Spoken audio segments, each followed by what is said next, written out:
Hey guys, welcome to another East Coast Rams podcast. I'm your host here, Ashton, with my awesome co-host Zach. How are you doing, Zach? Hey, doing great. Beautiful weather out there. Got to enjoy the draft all weekend. It's been a good week so far. Yep. And we got a special guest. Andy always comes on the show around draft time. Try to make it work pre-draft, but Andy had a lot of special, awesome stuff going on. So, how you doing, Andy? We're doing good. Like you said, Ashton, life is busy, but gotta love the draft. Always a fun 3-day weekend. Detroit hosted this weekend, so it was fun. A lot of surprises, so a lot to talk about. Yes, it was a very mixed first round, a lot of boringness at the top, and then it got a little spicy as stuff went on. Falcons, and we'll talk about that here in a few seconds. Just to touch on some Rams news before we get into everything. Rams sign Eagles running back Boston Scott. He's going to be kind of like third string behind our new second string running back we'll talk about here in a few seconds. And Kyron Williams. I think it's a good signing. The Rams struggled depth wise, and I'll go into why later, especially with running back on the bottom part of that depth chart. So I think he'll be decent depth, and he could return punts and kicks. What do you guys think? Well, for me, it is an interesting pick. I keep thinking about it, and I wasn't really too impressed by the pick when we got him. You go look back at his stats. Really, last season he had, as far as kick returns go, 20 attempts, 86 yards. Oh no, that was actually his actual running. Um, 20 run attempts, 86 yards, 4.3 average, no TDs. Really, his career only averaged about 4.3, 1,200 yards total, 16 TDs, but he's been in the league since 2017. Like you said, he's probably going to be more, you know, punt returner. He's a bigger running back than I think that we currently have, so I think that maybe useful, like we kind of use with Malcolm Brown and other really second, third string running backs in the past. But it'll be interesting what they go. It'll be interesting what his contract looks like, how much money they're pouring into this pick. Mm-hmm. Yeah, he's fast and has a lot of receiving capability too. So I think that could help spell between Corum and Williams. Andy, do you have any opinion on Boston Scott? I think it does bring a nice kind of veteran presence in the running back room for you guys that you kind of didn't have before. Boston Scott is, I believe, 29 or 30 around that range. Been with the Philadelphia Eagles the majority of his career. That's with their Super Bowl appearance as well. So he's kind of been there. He's done that, and now he can kind of be that third or fourth option that you guys can have if you really need a change of pace. He's a little bit smaller in terms of like height wise, but he can be shifty, be kick returning. So not a bad little pickup. Mm-hmm. All right. Before we go into round one and talk about the draft and stuff, guys, please like and subscribe. If you don't mind, go down, tell us your favorite Rams pick. I think I have a good idea what everyone will say. But Andy, let's get into the first round of the draft. Can I guess you just give our general expectations going into this draft, how you think it was going to be, and how did it go opposite of that or in line with that? Yeah, definitely did not expect the insane quarterback run that we had there in the first round. I think it was 6 in total in the first 12 picks. A lot of overreactions by teams trying to get a quarterback. I feel like if we're going to start talking about this draft, there's no better place to start than what are the Falcons doing? Why draft Michael Penix there at, I believe, was it 8? So insane overreach for a man who is already 24 or near that age. So he's an older quarterback. He's been in college for feels like forever. Dealt with countless injuries, multiple knee injuries, multiple arms/shoulder injuries, and you just signed Kirk Cousins to a big 4-year deal. So what are you doing? There's a lot of talent on the board. Dallas Turner, a certain Ram edge rusher that we'll talk about later, was available as well, and they desperately needed defense and pass rush. So why go there? That was interesting. It was very much the quarterback heavy top. And then once the defensive players started to roll, I think a lot of teams that were in that middle to early late got a lot of defensive steals. Like we can go ahead and kind of jump into the Rams first pick with Verse. Like that's a guy who should have been a top 10 pick, honestly, fell to almost the 20s because of just quarterbacks being worried because next year's quarterback class is really bad. This year's is good. They don't have an option next year, really. Outside of maybe like a Shedeur Sanders, who now today has been all in controversy because of him blasting a player on Twitter, kind of not showing that maturity. So who knows what we'll get from him. Outside of him and a couple others that might pop up, it's a really weak quarterback class. So these teams are rushing to get a quarterback. They're trading a lot of their picks away to get it. So you're seeing the overreaching for someone like Bo Nix, a guy who's been in college also for 5-6 years, multiple teams. How good is he really going to be for Denver, moving off of Russell Wilson? But, I mean, you have Sean Payton there. Does he see something in Bo Nix? I personally don't see that kind of level more than maybe low-end starter at best. So it's very interesting to see the way it's shaped out with quarterbacks and that a lot of teams at the end of the draft got defensive players that they didn't think they were going to get and didn't really have to move up for because they could just stay the course. Yeah, definitely quarterback and tackle was super, super heavy in the first 15 picks. And it was just kind of surprising that the Falcons actively turned down trade down offers that were very genuine or like very, let's say, aggressive. I know the Rams offered, I believe, an extra first round pick in the future for what they wanted to get Brock Bowers, basically. And the Falcons turned that down. They turned down the Jets. I think the Jets were offering an extra second to move up 2 spots, second or third. That's just like the Falcons actually asked the Jets to trade up. So it's like, oh my gosh, I don't get it. Yeah, it was really bizarre. I wasn't really expecting that many quarterbacks to go in the first 15 picks. But like you said, I mean, the Rams really got a steal when it came down to their 19th pick. I mean, getting Verse really, I think, is going to bring a big impact right away to this Rams defense, filling in. I mean, again, you're not going to fill Aaron Donald's shoes, but they're going to try their best to fill in whatever they can to kind of fill that void. And especially with their first 2 picks, I think that they're moving in that direction. Yeah, and people forget how elite that Florida State defense was, and the fact that they were a college playoff team. They were, and they completely got robbed because they didn't have a quarterback. That's a team that was playing the best defense in the entire country, and the Rams got 2 of their starters. Yeah. I mean, when you look at it, I mean, if defense was going to be more heavy in the first 10 picks, I mean, he would have been gone. There's no way. I mean, he should have been in the top 10. We just had, 6, like you said, 6 quarterbacks in the first 12. So that definitely pushed everyone down quite a bit. So I'm really happy with it. You look at his specs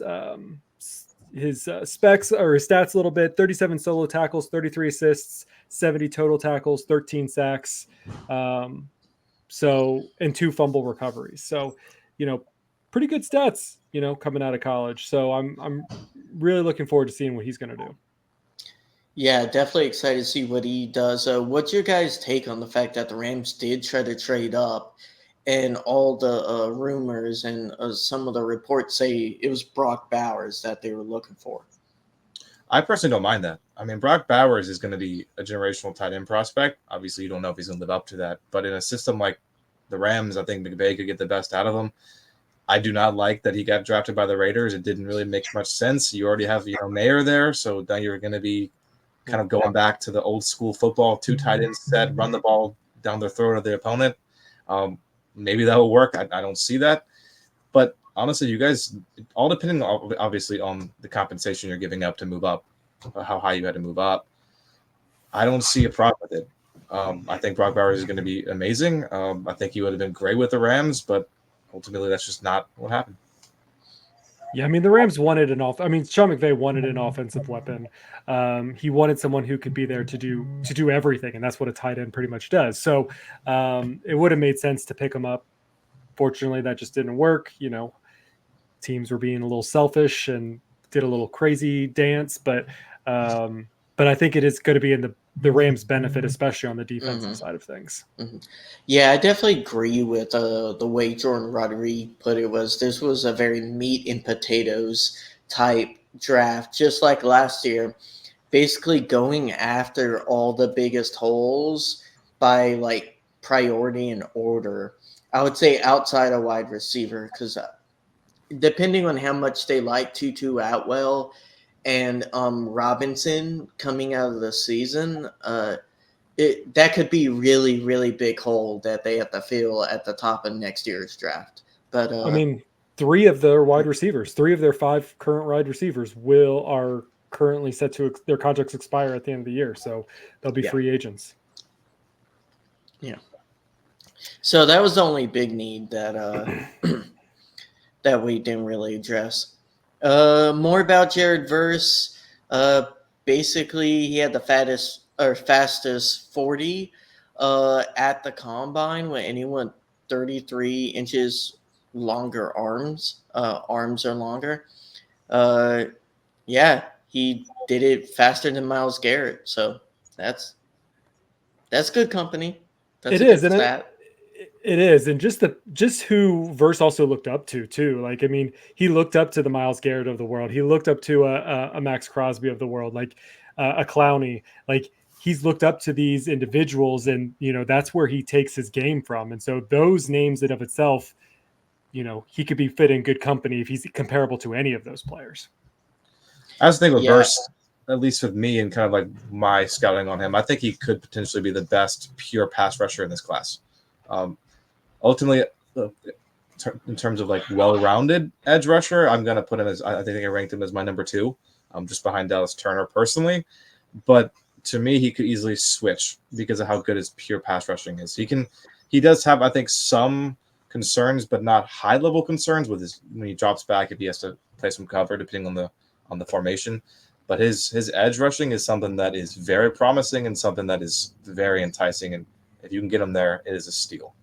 Oh, Andy, you haven't had to watch Michael Hoyt try to cover.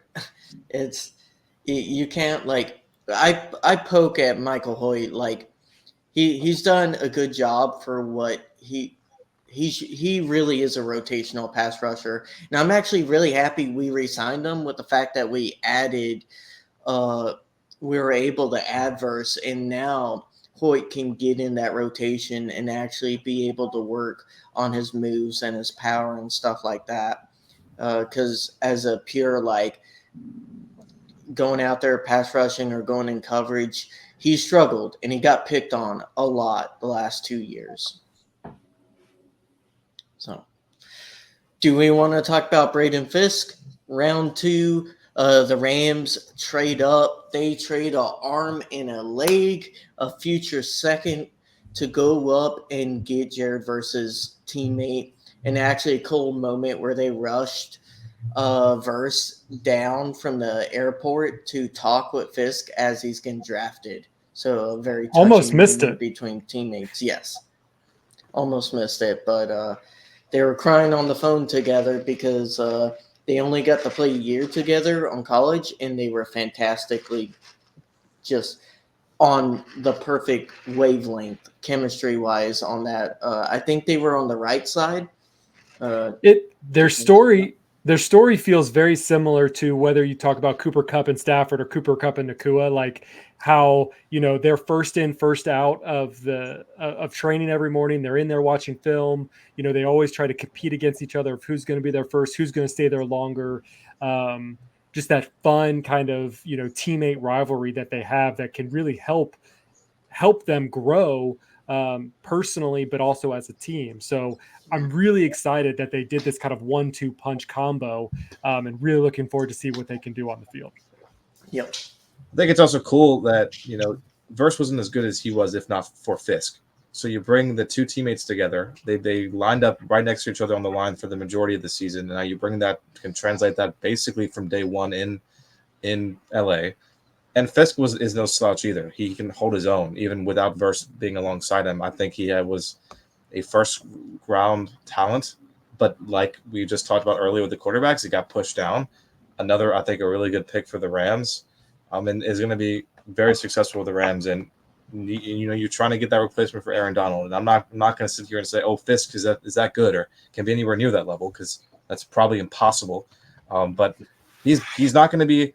He's going to be able to slot in and start with you guys. And I think it was a great pick. And you not only do you make Fisk and he's good in his own right, you make your superstar edge rusher happy from day one. The chemistry, the morale is going to be sky high for both of them. They're going to, like Zach, you were saying, they want to come early, play hard, train hard, and that's just going to help your team gel even more. I don't know if I've seen a more excited duo coming into this draft. I mean, you watch every video, you watch them being interviewed on, various different platforms, and they are just so excited. They are so pumped up. And I don't know if I've seen that in, any of the other, defensive or offensive players, within the last few days. Like, they are super excited. They're super pumped. They're glad to be on the same team. And I'm just, again, I'm thrilled to see what they're going to do together this season.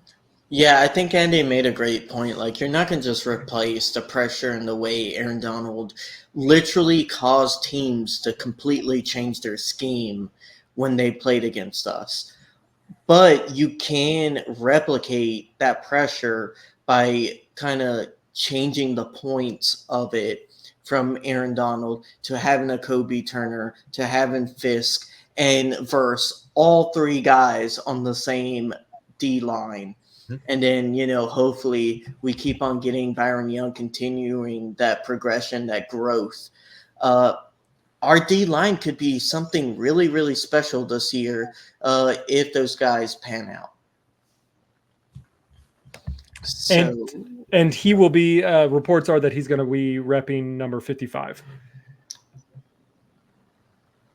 So pretty solid. Verse, they don't. We haven't figured out what Verse's number is going to be. I'm sure there's some negotiations behind the scene because obviously he was 5 in college, but Tutu is wearing 5. I do not see Tutu Atwell giving that up. So they're probably still trying to figure out what's going to work best. Yeah, sometimes they sell it though. So yeah, but does he have any money to sell it? Those first round rookie contracts ain't sure. Nothing. Ain't nothing. Round 3? We're gonna talk about my boy. You did call it, so go ahead and talk about your boy. Blake Corum. I absolutely loved watching this guy in college. The second I started watching, because I watched 3 Michigan games this year, and last year I watched 4. Watched a lot less college football this year, but every time I saw him, he was screaming at me like, I want this type of running back on the Rams. And he got a lot of hate from the fan base, not completely, but I understand some people were expecting a different direction in round 3, but the Rams really, really struggled when Kyren Williams went out, like to the point where we lost 3 of the 4 games, and we should have lost the 4th one. That's the game where the Seahawks kicker missed the field goal to win the game. So basically we had 4 losses when Kyren was out, and our offense struggled mightily. We went from Kyren's 5 yards per carry to 3.4. That's a huge drop off. That completely changes the way your offense can be productive. So we needed a depth guy who could not have as much of a fall off underneath Kyren. And I think Corum, he's not a Zach clone. He's a different style runner. I think he's better at catching the ball, and I think he's a little bit worse downhill running. But overall, he's shifty. He knows how to score touchdowns in red zone, which Zach, Does he? we really Does he? 27 touchdowns this last season. That yes. guy lived in the red zone. Yes, he laid out a tent in the red zone. And that's something, Zach, we talked about it a lot last year. We struggled on the red zone. Kyron was basically the only one scoring touchdowns, and we need someone else to kind of help carry that load because our receiving ability in the red zone was so atrocious. I'm hoping we can improve that, mix that with adding Corum, and maybe we can do some good passing sets with him. I'm super excited for the pick. He reminds me a lot of Austin Eckler. That's kind of like the two players I wanted because they were both similar veins, at least in my opinion. What about you, Andy? Not a huge fan of the pick, and not for the fact I like Corum a lot. I just don't think he's the right fit for the Rams personally. So if I put my GM hat on, and if you're still picking a running back in this round, let's just for argument's sake, say that you're still going to pick a running back because you need the backup to Kyron because a little bit of injury history, and you have nobody outside of Kyron, like you said, Ashton, when he goes down. I personally, even though my Miami Dolphins picked him, I think Jalen Wright was the better choice in that position. He was still on the board, or you could have moved down because he wasn't going to get picked at that slot, or at least retrospect, maybe you don't know, obviously, but I think Jalen Wright is a better catching back than Corum. I think Corum, to me, is a better comparison to like a Jamal Williams than he is of Austin Eckler personally, where he is a fantastic runner. He knows how to use his frame to adjust. He packs a huge punch in that 5'8" body of Corum. And I'm not saying that's a bad thing, but to me, I don't think you should have a backup be the exact kind of clone or close to player as like Kyron. But that's what you're going for. I understand why you like the pick, Ashton. It's very similar to Kyron. If Kyron gets hurt, you have a guy that can step in, not do it as at a high level as him, but the drop off wouldn't be from 5 to 3. It would be probably from 5 to 4 or something like that. But to me, I think you need more of a complement, someone that's a lot better at pass catching. I don't think Corum is that. He had very limited experience. I think it was under 20 catches in all of last season, which I know the college game is a little bit different. They're not throwing to the running backs as much. But to me, I think Jalen Wright was just the better pick. He's a lot faster. He's shiftier in terms of speed. But I don't hate Corum. I just think, to me personally, it was not the right fit. But I see what you're coming from. When to me, I see it as they picked him because he seems explosive. I mean, you look at his stats: 15 games, 1,245 yards, and those 27 touchdowns, 54 total touchdowns since he's been with Michigan. So, I definitely see it. My buddy, who's a big Michigan fan, I texted him and I said, "So Blake Corum," and his answer was, I hated that pick. Again, I will also also note that he's a 49ers fan. So I'll throw that out there. But the reason why he gave it was because he says Corum is a starter, and the Rams aren't going to use him as a starter, at least not now, or not until if Kyron Williams becomes out of favor with the Rams, which we've seen that happen since Todd Gurley. The Rams kind of just pick a good wide receiver or pick a good running back, run him through. He has a really good season, and then run him out. And I don't want that for Kyron. I mean, I got a signed helmet right here of his. Like, I love Kyron Williams. I want him to do well. Obviously, I don't ever want to see any Rams player go, but is this the problem? Are we going to go back to kind of a Kyron Williams, Cam Akers thing that we have two lead running backs trying to fight for a job? Is that going to bring bad chemistry, things like that? So that's my only concern. I do like the pick. I think he's a good running back, but I'm kind of concerned how he's going to be used and how that structure is going to hold up. Yeah, I definitely don't agree with the people who say he's going to be a second level running back, Kyron. I think it's going to be 1A, 1B, and I think it's going to be that way all season. I think if you're a fantasy owner, it's not a really good situation. It's a terrible situation for you because I think Corum and Kyron are going to go back and forth, and if it's ever a red zone situation, I think Corum is probably going to get the carries. to be honest. I think Kyron will start off getting the carries, and he'll start off getting that opportunity. But if his opportunity ever starts to slip, I think that's where they're going to bring Corum in. Because again, I think that McVay still trusts in Kyron Williams. I think there's a zero trust, or there's full trust in Kyron Williams. They're bringing this in because they need a secondary running back who is not Rivers, who is not Evans. And this is that second back that they need. Now, I don't disagree with you. I think they can be 1A, 1B, but I think Kyron Williams will get that lead until he proves otherwise, that he can't handle those red zones. He drops the ball too much, things like that. That is where I see McVay going.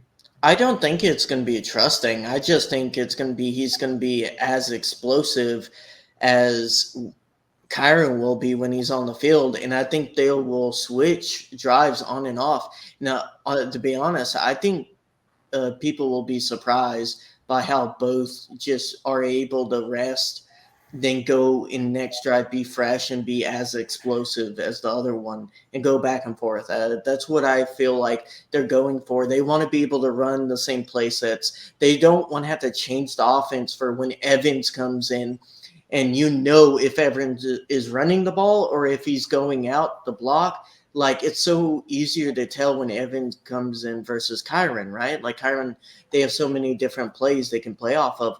They want to have that same exact play sheet so they can keep on rolling with those play calls and be as dynamic as they are used to. And I think Corum gives them that opportunity, but we will see. Going with someone from very close to Andy's heart, a Miami player, not the Dolphins, though. Cameron Kitchens, safety out of Miami, picked with number 99, pick 99.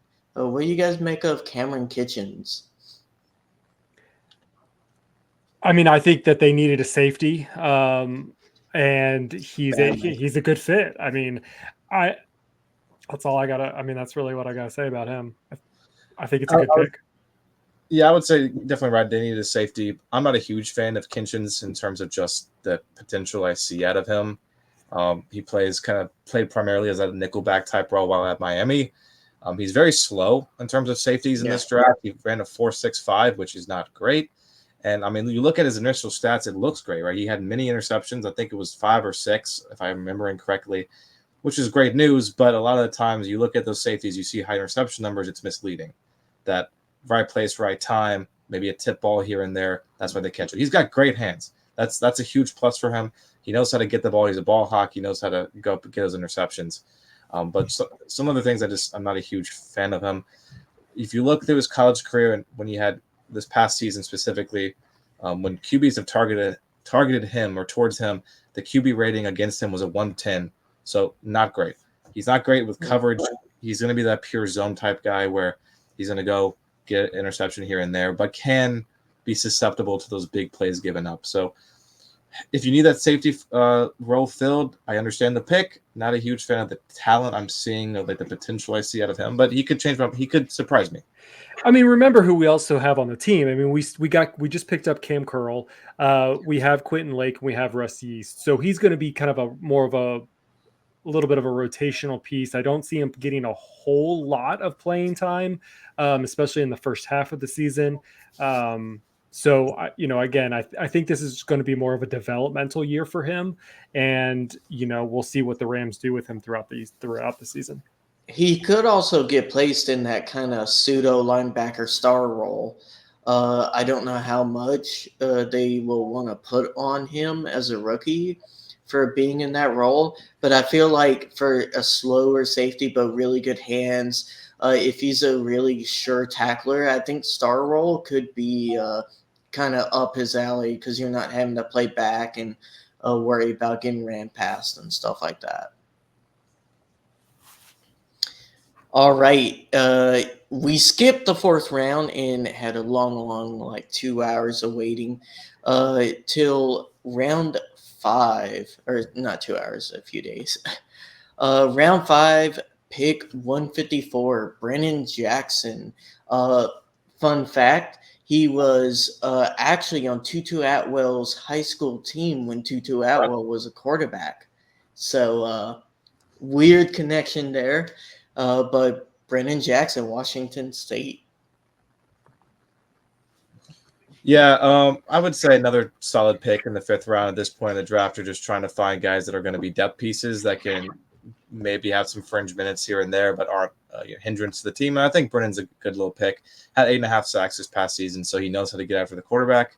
However, the Pac-12 is an iffy conference when it comes to offensive line and allowing a lot of sacks given up. I think he'll be a solid depth piece. He has good speed coming off the edge. He just needs to work more on the like dropping back in coverage, like a lot of good pass rushing edges do. But he's not going to be pushing with drafting burst earlier. He can develop, he can learn, and be a good depth piece there. Yeah. Same. I mean, I think I agree everything with Andy said. I mean, definitely he's going to be that rotational defensive piece and obviously help out in the special teams arena too. Yeah, I am a little worried about like the coverage aspect with our outside linebackers and linebackers outside of Ernest Jones. That is something our linebackers have really struggled with, that teams have really, especially with top tier tight ends, they just abuse us over the middle of the field. And it's not fun to watch. So hopefully that increased pressure can kind of limit that ability. Well, and to check it down. that's where Verse is going to be, at least starting out. He's going to be the outside linebacker. He won't be a necessary edge piece for a while. Yeah. Tyler Davis from Clemson, someone close to home. Andy, you can probably give us really good opinion. I know from all the Clemson games I watched, he kind of came off as like a really stout run defender that struggled to get pressure.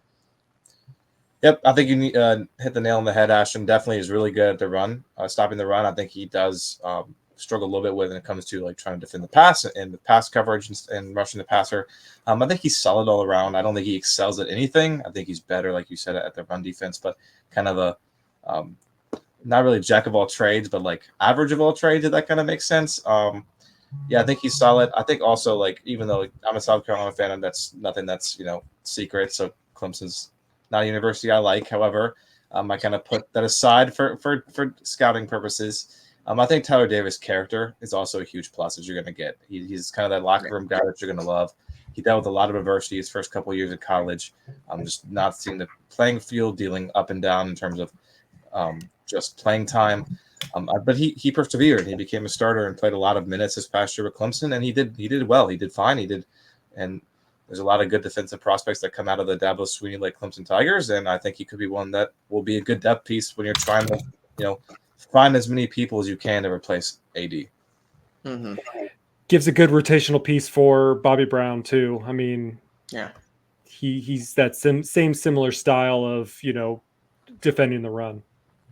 Yeah, and that's something the Rams defense has been at least top 5 in the league at defending run, because Aaron Donald makes everything a little bit easier, or did.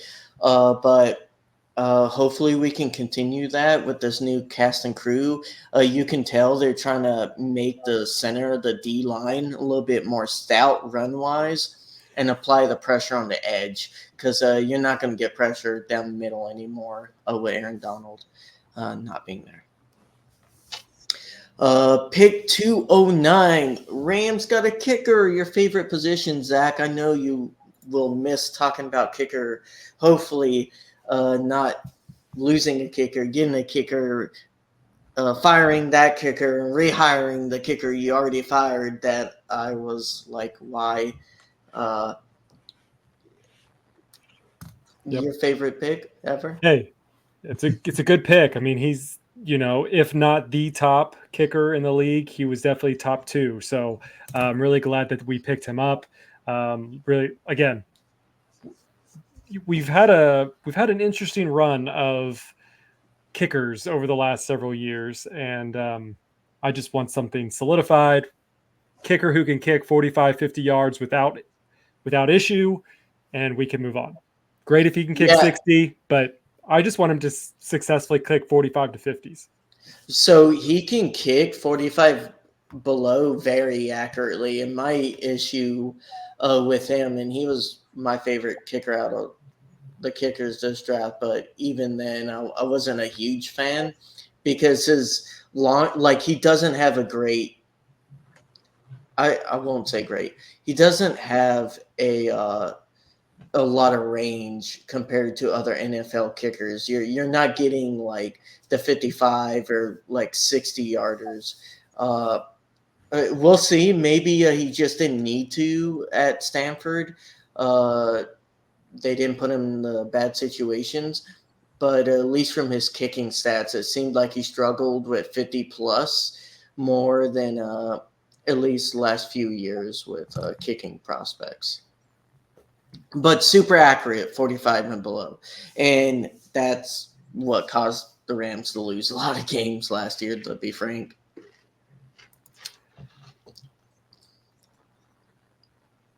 You got an opinion on the kicker, Andy? Not really. Out of all the positions of scouting, kicking is just it's a crapshoot. It's like throwing darts at a board. Sometimes you hit it. I mean, they could be great in college and totally whiff in the NFL just because of the talent on the line when they're trying to block the kick. But he was good in college, so good pick, I guess. We'll see what happens. As long as he can make field goals, then it was a good pick. Yeah, and the Rams went from the worst special teams in the league, historically 10th worst special teams. Hopefully, we can get better than historically 10th worst and not keep the same coach, in my opinion. But we'll see. Next year is a new year, hopefully, and hopefully Cardi is a part of that. Rams address wide receiver in pick 6 at 213 with Jordan Whittington. Andy, you watch a lot of Texas games because I did not. Not really. I don't have much to say about Whittington. I think he's average at best with a lot of his size qualities, a lot of his intangibles, and how he kind of performed at the combine. I don't see him pushing for any kind of third man role, but could be a nice practice squad, 5th, 6th depth piece. Yeah, I mean, it's 6th round. I mean, what are we going to expect really from the 6th round? I mean, you find the hidden gems a lot of times in the 3rd, 4th round. And we found that in the past with the Rams, but once you hit the 6th round, you're kind of looking more for that depth piece. I mean, I do like Whittington. I think he has some speed, he has some agility, physicality, and maybe he can kind of push himself there. But I mean, the other thing is that, again, after this year, we're going to be down wide receivers. So he may be able to get a little bit more playing time because he has a little bit more to offer moving forward.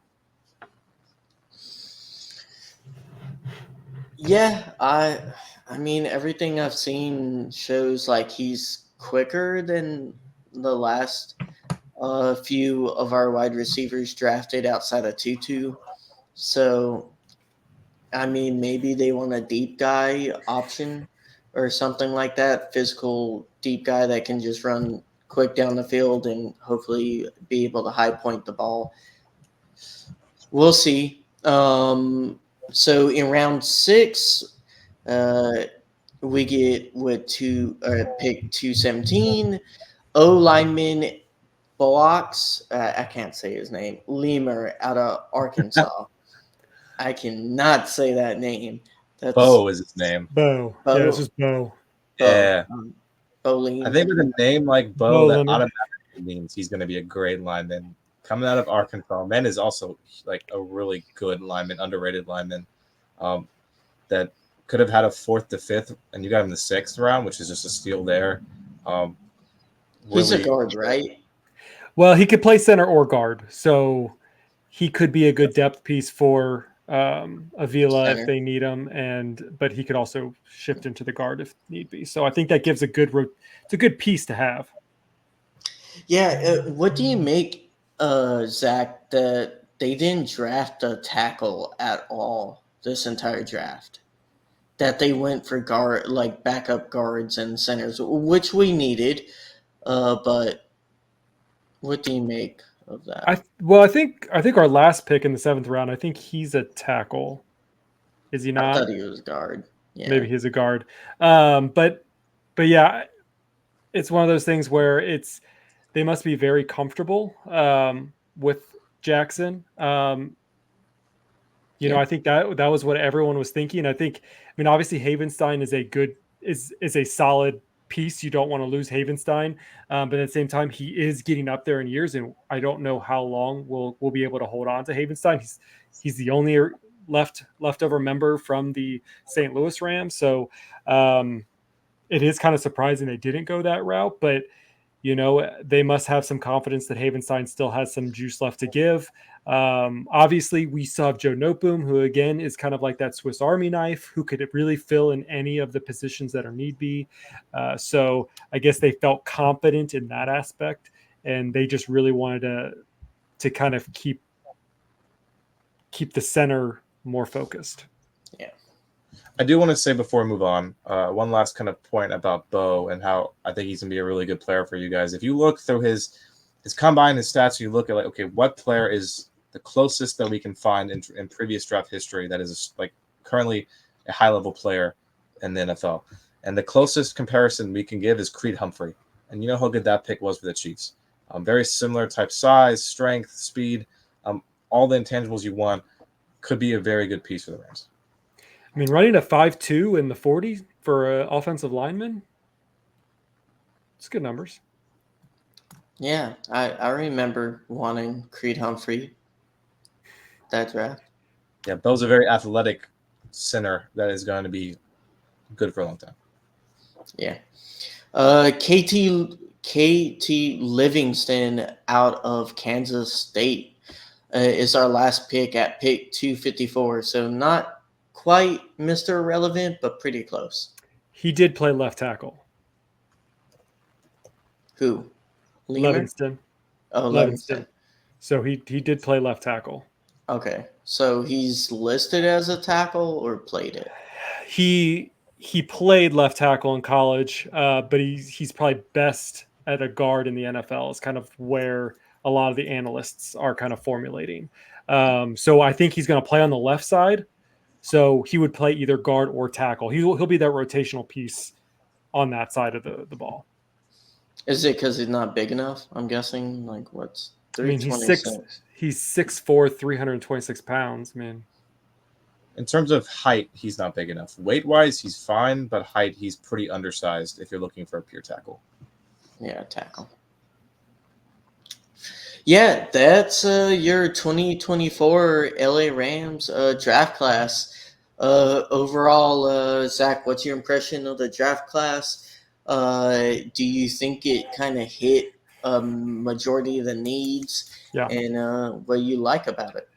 So going in from last week when we previewed everything, obviously I really felt that the Rams were going to go edge. They did. Obviously not the player that I thought. I thought they were going to get Latu.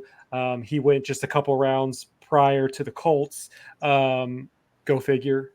From living in Indianapolis, but I felt, and obviously knowing that the Rams really did want to go tight end first pick, but they still went edge. So I think I win that aspect of it. I thought that they were gonna work on the defense. I mean, you lose Aaron Donald.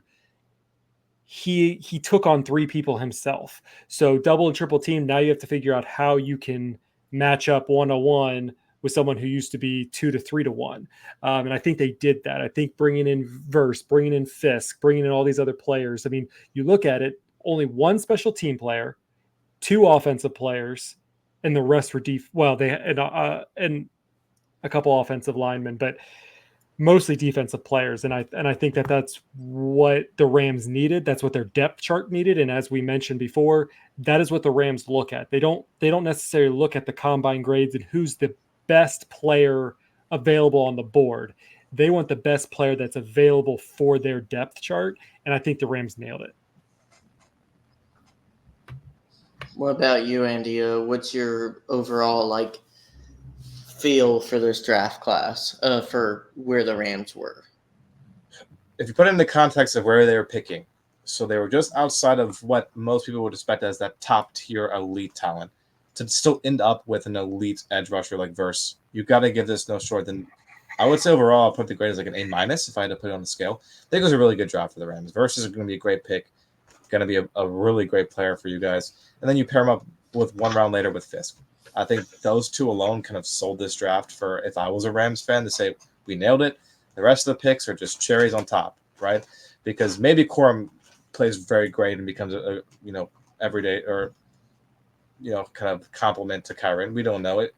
I don't think it really matters, honestly. If the rest of the picks that they picked in this draft don't pan out, to me, it's still a great draft because you're getting 2 players who I personally think will be starters by the end of this year that are going to be wanting to play here, playing great together, and you just transfer that to LA when I personally don't think, outside looking in, the Rams' biggest issue was offense last year. A lot of it was injury concerns. A lot of people were getting hurt. Stafford was hurt. Cup was hurt. Kyron was hurt. Get everybody healthy a full year. Add some pieces here and there, like a Corum, a couple line pieces, and everything goes right. That offense is still going to be close to top 10, if not top 10 in the league. Puka's a dog. We know that.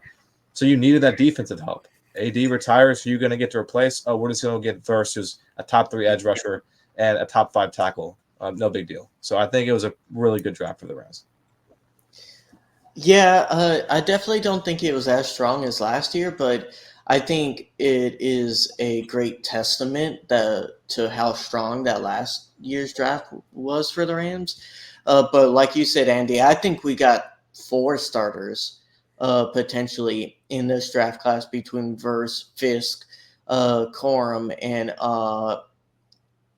Joshua Carty. I think overall, like the additional depth that we really needed, especially on the defensive side, it should help. And it is a little worrisome they didn't dress more secondary help, and I'll be kind of interested to see what they do to keep on backfilling cornerback because Trey White injury history, and I love D Willie. I love me some D Willie, Zach, but he is getting up there in age, and I just want to make sure our secondary isn't made of holes. I think the Rams' plan is just to stay on offense the entire time. Don't bring out their defense. I mean, be a good move. No, I mean, you have Kobe Turner who had such a great year, and he had a more of an explosive second half. To just see what he's doing coming into this half, having more weapon, having Byron Young, entering year 2, getting Verse into it, having Ernest Jones, having Fisk come in there, Bobby Brown.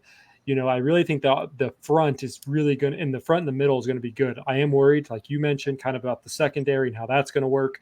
But if we can get the pressure to the quarterback, then it doesn't matter as much as your secondary. Because if your secondary can get, or if your front can get the pressure, then it takes the pressure off the secondary. Yeah, Zach, I 100% agree with that. As a poor Dolphins fan watching that Chiefs game when we had unretired Justin Houston and Melvin Ingram as our 2 edge rushers, that was painful. So like you said, just get those great edge rushers at interior line that it doesn't really matter as much if the safeties aren't as elite. Because if they get the pressure in, they don't have to be the fastest to get to the player. They are able to ball hawk, like Kinchins is, be able to snap those balls before they get to the receiver because now the quarterback's all thrown off. So I think they that's what they were going for, and I think they met those goals. Mm-hmm. Yeah. My other thoughts about the draft, just in general, is the Rams just do things differently, and they do things, I think, better than anybody else. I mean, you look at their draft house. I was appalled by the amount of money that each NFL team has in their war rooms are trash. Like, come on. Invest a little bit into your war room. Make yourself look a little nicer on draft night. You're there, you're showing the world for 3 days what your office looks like, and it's trash. I mean, they also want a good excuse to be right on the beach. Sure. Can you blame them? Sure. I also like hating on the Cowboys just for any reason. So honestly, though, I think they may have the second best. I mean, I mean, other than Jerry Jones being in the middle, kind of being, Emperor Palpatine a little bit, like It looks like the they're on the Death layout. Star. The layout itself is kind of cool. You see some of these other ones. You go to like the Falcons, and it's just like we went to A room. We went to TJ Maxx and picked up a fathead from the clearance section and put it up on a wall. So, which is why they failed so hard at the draft. Honestly, exactly. When you shop at TJ Maxx, what are you going to expect? Sorry to everyone who shops at TJ Maxx. Burn that bridge there for future sponsorship.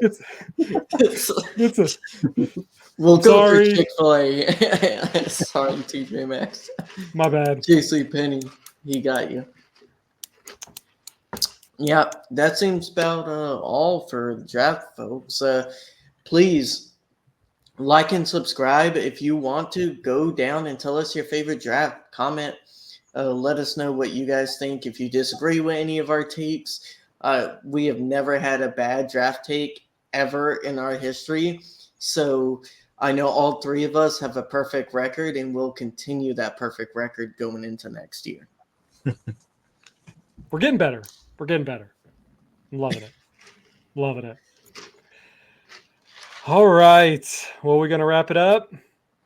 Shall we wrap this up? All right. So, we're going to wrap this episode of the East Coast Rams podcast. Thank you to every single person who listens, watches, likes, subscribes, follow us on all the social media platforms. You can find us everywhere. You can find, primarily we post on X or Twitter, whatever you want to call it, at East Coast Rams. You can find me at Zach Mayer. You can find Ashton at Rams Fan Ashton 1. Right? Yep. You didn't put it in your little thing, so I can't read I'm that. sorry. I'm using a new computer. So and you can find Andy at Andy Sandlin 2001. Andy, thank you again for being on. We love having your take. Sorry we couldn't get you on last week to do a kind of a preview because we always love having you for that. Anything else you want to say before we sign off? Well, thank you for having me. But Rams fans, I think you should be happy about this draft. This team's going to get better. They got better this past weekend, and I'm excited to see what the fully healthy Rams team will be and how far they can go, as there's not much more time for Stafford to get that second ring. Mm-hmm. Which we saw he wants to get a second, maybe a third. So, that's also big news. Like, we didn't talk about his contract, but we can talk about that moving forward. You can find us on YouTube, youtube.com/@EastCoastRams. And then you can also find the audio versions on Spotify, Apple Music, wherever you get your podcasts. And we will see you guys next time. Whose house? Rams house.